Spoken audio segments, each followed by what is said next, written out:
অভিনয়ের ক্ষেত্রে না, আমি আমার যারা শিক্ষক ছিলেন তাদেরকেও প্রচুর প্রশ্ন করতাম। মানে আমার কাছে মনে হয় যে মানে প্রশ্ন না করলে জানবো কীভাবে। আরেকটা হচ্ছে যে বলে যে বাবা কখন শিখছস, বলে যখন ঠেকছি।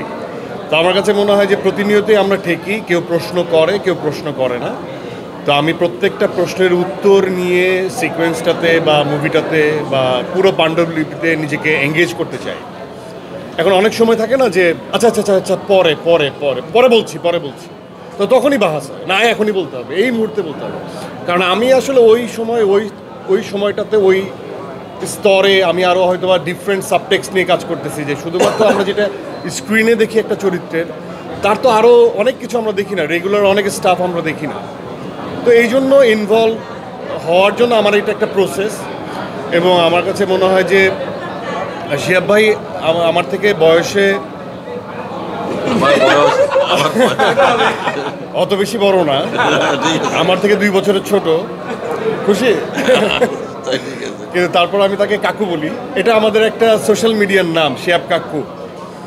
তো শিহাব ভাইয়ের সাথে আমার যখন মানে ইনভলভমেন্টের জায়গাটা যখন তৈরি হয়, সেটা অনেকের চোখে সেটা টম অ্যান্ড জেরি, সেটা অনেকের চোখে ঝগড়া, কিন্তু আমরা ইনারলি আমরা জানি যে আমরা কোন জায়গায় যাওয়ার জন্য এই বাহাসটা হচ্ছে বা তর্ক বিতর্ক বা আলোচনাটা হচ্ছে।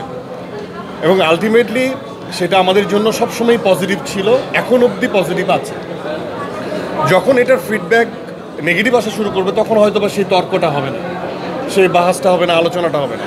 বাট এটা আমার একটা প্রসেস। আর শিহাব ভাইয়ের সাথে আমার সম্পৃক্ততা আমার বন্ধু মানুষদের অনেক আগে হলো, আমার অনেক পরে।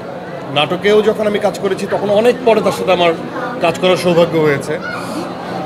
এবং সেই জার্নিটা তখন থেকে আর থামেনি, এবং আস্থার জায়গাটাও থামেনি। অ্যাজ এ পারফর্মার সে যেমন আমাকে স্নেহ করেন এবং ডিপ ইনসাইড একটা আস্থার জায়গা আছে।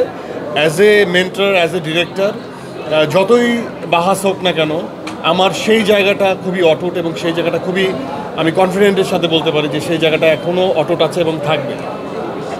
তো বরাবরই তার সাথে কাজ করার মজা বা এক্সপিরিয়েন্স সবসময় দিনের শেষে খুব সুখের।